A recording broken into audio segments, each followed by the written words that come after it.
NASA postpones launch of historic spaceship to Sun. NASA postponed until Sunday the launch of the first-ever spacecraft to fly directly toward the Sun on a mission to plunge into our star's sizzling atmosphere and unlock its mysteries. The reason for the delay was not immediately clear, but was called for after a gaseous helium alarm was sounded in the last moments before liftoff, officials said.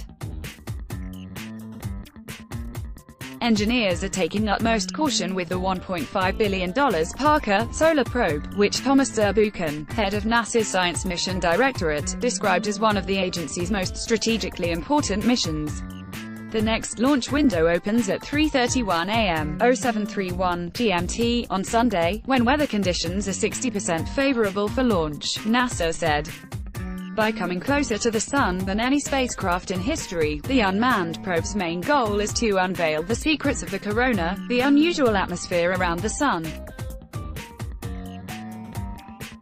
Not only is the corona about 300 times hotter than the Sun's surface, but it also hurls powerful plasma and energetic particles that can unleash geomagnetic space storms, wreaking havoc on Earth by disrupting the power grid. These solar outbursts are poorly understood, but pack the potential to wipe out power to millions of people. Full of mysteries, the probe is protected by an ultra-powerful heat shield that is 4.5 inches (11.43 centimeters) thick.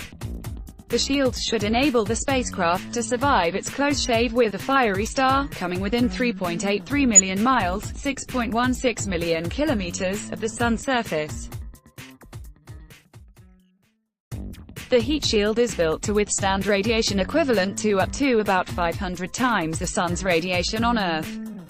Even in a region where temperatures can reach more than 1,000,000 degrees Fahrenheit, the sunlight is expected to heat the shield to just around 2,500 degrees Fahrenheit, 1,371 degrees Celsius. If all works as planned, the inside of the spacecraft should stay at just 85 degrees Fahrenheit. The Sun is full of mysteries, said Nikki Fox, project scientist at the Johns Hopkins University Applied Physics Lab. 91-year-old namesake, the tools on board will measure the expanding corona and continually flowing atmosphere known as the solar wind, which solar physicist Eugene Parker first described in 1958. Parker, now 91, recalled that at first some people did not believe in his theory.